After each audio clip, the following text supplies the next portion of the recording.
This was supposed to be a simple overnight hike, but by the time the sun set, I'd find myself off the trail, sneaking past fighting bulls, and meeting someone living where I least expected. But hey, isn't that what adventure is all about? Getting to the trailhead was confusing, to say the least. So I'm just waiting for my in-driver now. His name is Wilson. He's going to be pulling up in about 5 minutes.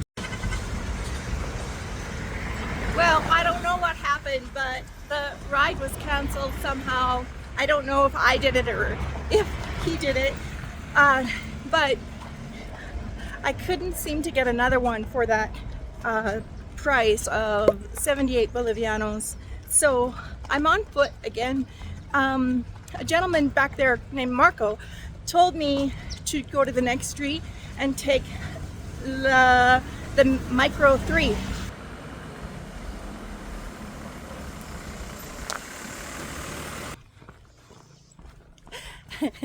I'm walking again. That didn't take me the right place. I got off when I realized we were going much the opposite direction. We're still going up the mountain, but we came into the Tunari Park through a different entrance. Whew. Yeah, so I flagged a taxi down. What he told me was very surprising. He has never been up to Laguna Tequina. Nunca, never.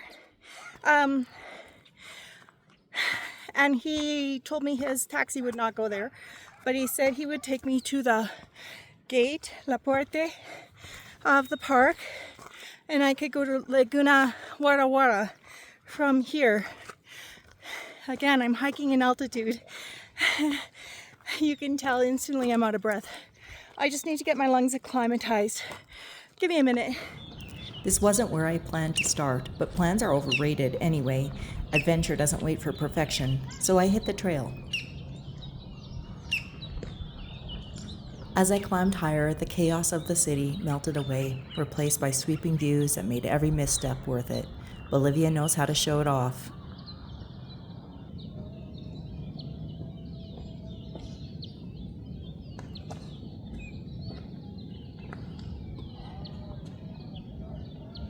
I wasn't alone out here. Shepherds and their herds gave the trail a timeless, pastoral feel. There's something grounding about watching life move at this pace.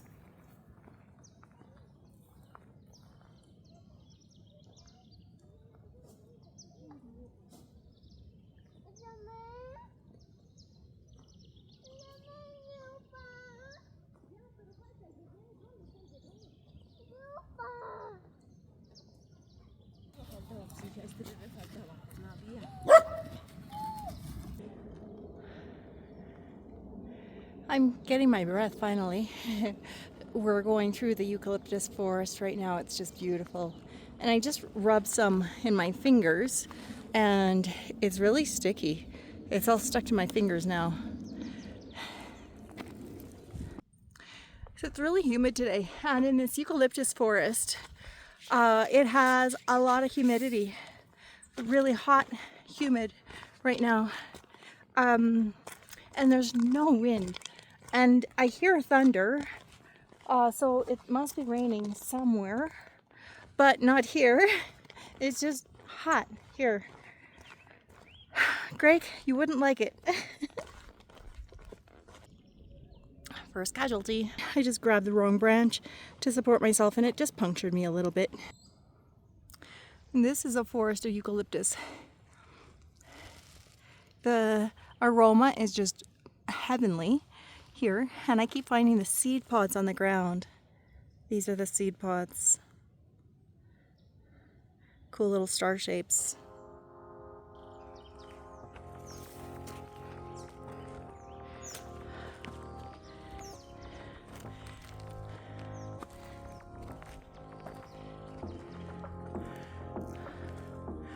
Oh. And then there were the bulls. Watching them square off was mesmerizing, until I realized they were blocking my path.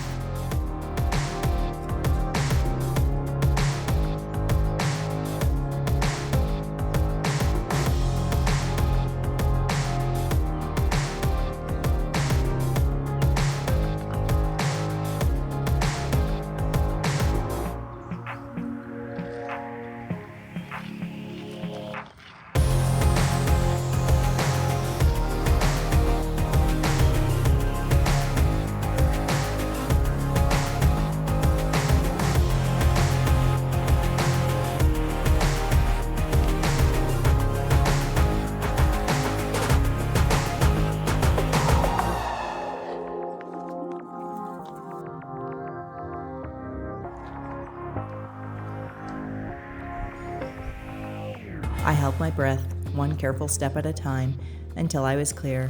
It felt like a victory, until I realized I'd lost the trail. Being lost isn't new to me, but it never feels great. Still, the birds kept me company, almost like they were keeping an eye out on me. You're just a young bull. You're just a young bull. Yeah.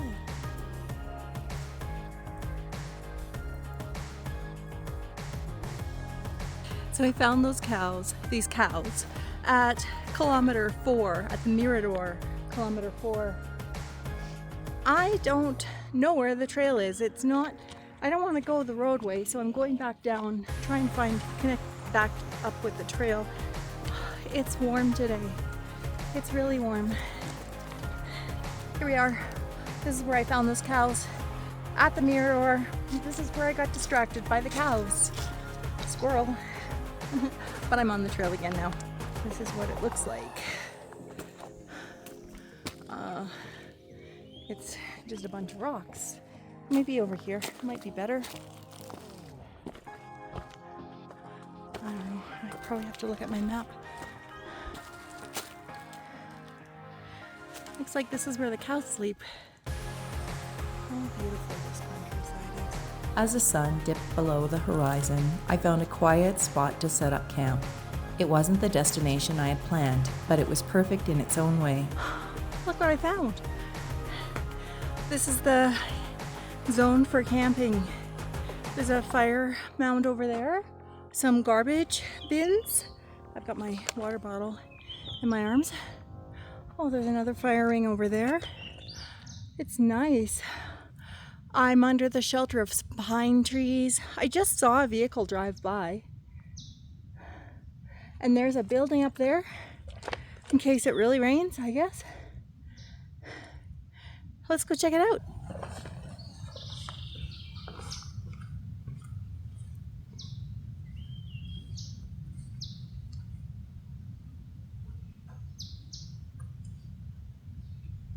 So, right over there looks like a good place for my tent. In the really far distance, you can see the statue of Christ in Cochabamba.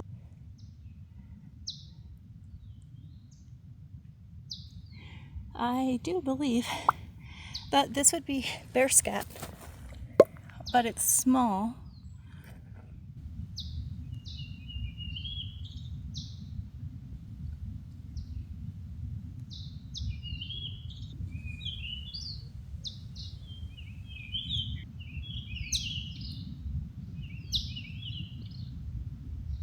Curiosity got the better of me, so I explored some dilapidated buildings nearby. They whispered of a past life, long forgotten.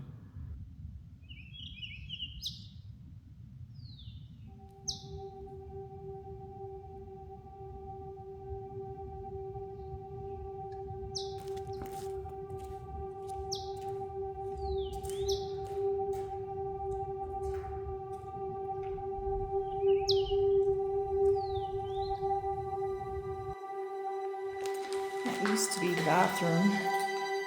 It even had a shower at one time. I don't know how you get up there. Maybe my taxi driver Wilson was here. Oh, another bathroom? Yeah. Yeah, all the toilets are gone. I don't really know if I trust this floor. I see the studs go on a diagonal this way. Even this survey marker is removed. I don't know what it said. Now I'm in jail.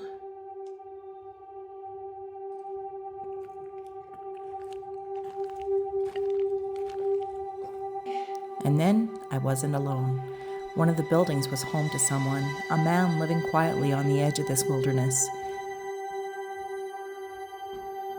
I invited him to my table to share my dinner while he shared stories of why he was there and how he came to be living in the mountains of Bolivia.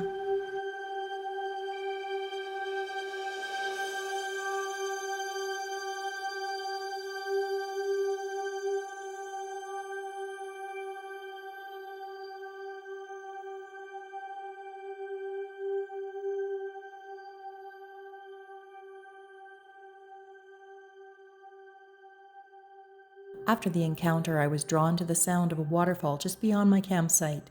There's something about waterfalls that resets your spirit. This one felt like a reward for the unexpected twists of this journey.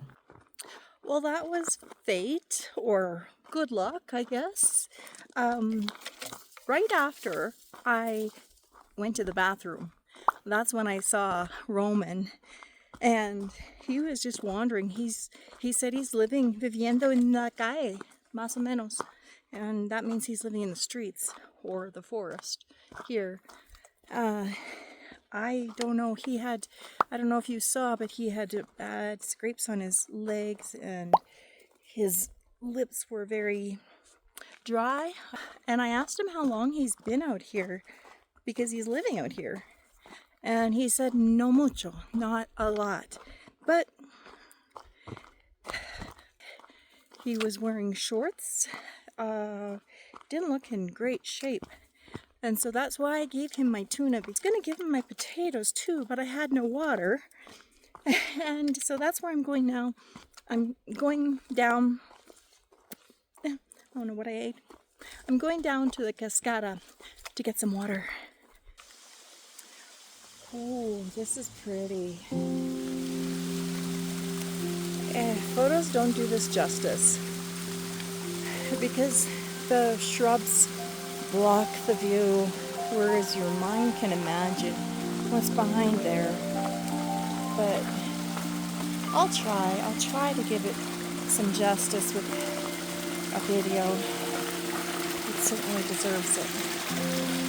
The sound of rushing water was both soothing and energizing. There it is.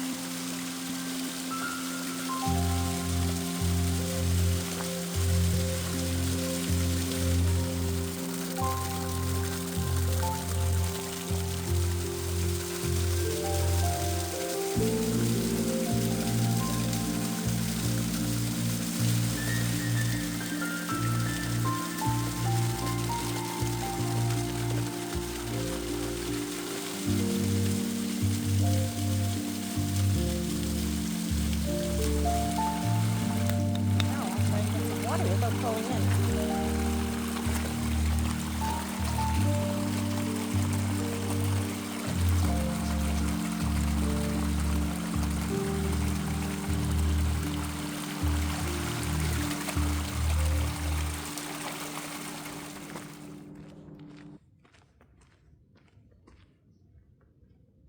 I have no idea what flowers these are, but they're beautiful. There's only 7 of them, and it's on a bush that looks like a succulent, but the rest of the bush is like, it looks dead. It's taller than I am, and this is all the sign of life on it. It's so gorgeous. It reminds me how resilient things can actually be. I don't believe I've ever seen a flower as blue as this. I think I just found some wild onion for my dinner.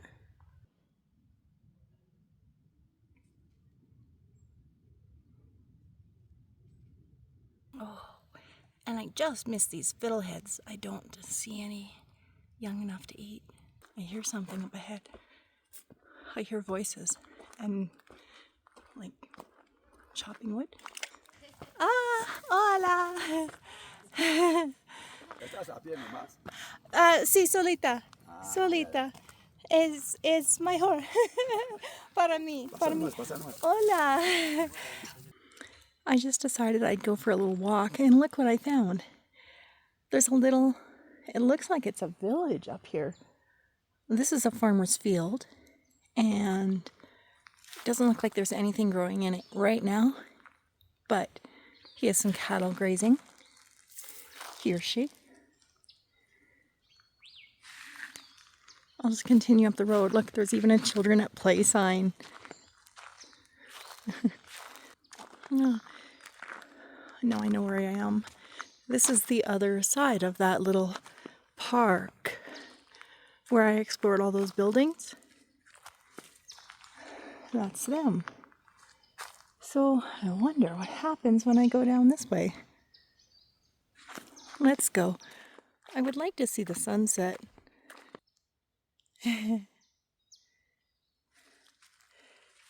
That's a bag of grain they have for their cattle. I'm such an idiot.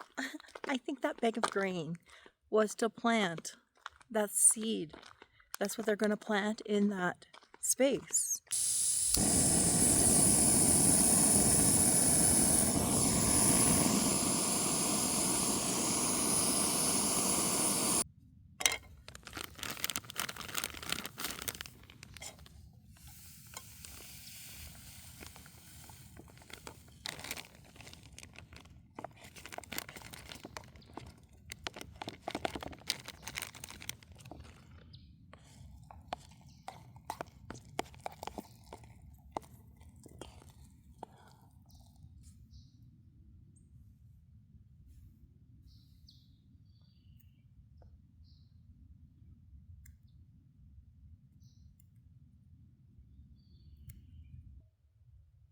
It's so tranquil here. I've got birds landing right next to me. The air is still. I know there's those 3 other people on the mountain. Other than that, there's no one, I think.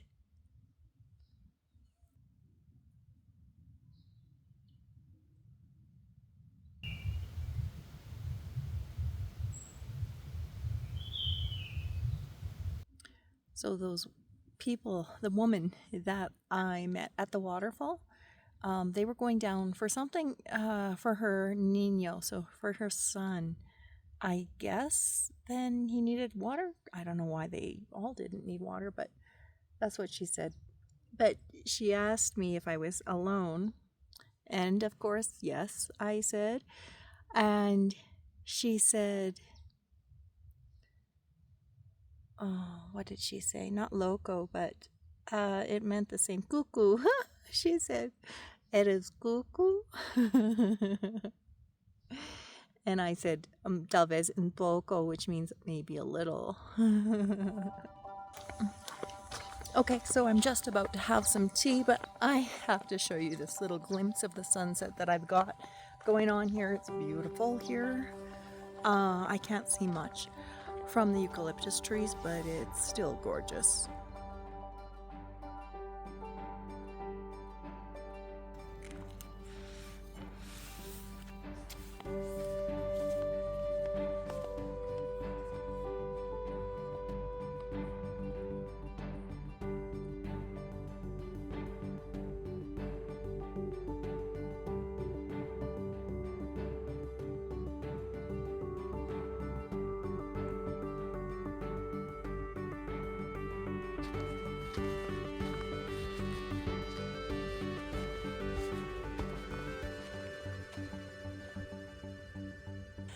All right, so I'm all tucked in. I am feeling pretty good. I know I didn't get to the Wara Lake or Lake Taquina or any of the 20 lakes that I tried to get to today. Without a vehicle, it's really hard. When I was hiking in Mexico and Belize, I had my vehicle. I drove there. So it was a lot easier to get places. Here, I rely on the bus or taxis. And in this case today, the taxi didn't even want to take me here because this is where I tried to get him to take me. And there is a road, and I saw a car driving here today, even. A nice one, an SUV. But the gate was closed when I walked through, so maybe that's why. Maybe they're just not allowed. I don't know. I don't know the rules. I'm just a hiker and backpacker. I don't know. But I'm really grateful for what I did accomplish today. I mean, that was no short feat. I started at I think 2160 and I'm at 3840 right now meters. So that's a gain of 1200 meters. That's a lot. Oh, you hear the birds saying goodnight to me. I think I just saw an owl fly up to the tree. He was very quiet when he flew. I think it was an owl. It was a big bird. I didn't see it during the day. I'm a little concerned about that guy, Rowan. No, yeah, Rowan. Um, he told me his family had an accident, and that's kind of why he's living in the street. So I don't understand why. But I hope all is well. I think I'm a pretty good judge of character, and I think he looked harmless. But he was in a bad spot, that's for sure.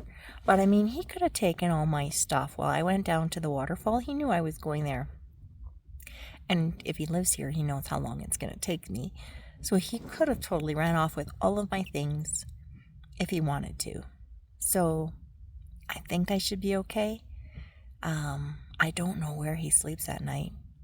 Honestly, he's probably in these buildings that are right here. I'm probably a football field away from them, but it's up the hill. And my phone's gonna die. It's giving me a message. It's saying goodnight. So I better shut it off for the night. I'll plug it in the morning. Anyway, I'll try and get some sleep. See you in the morning.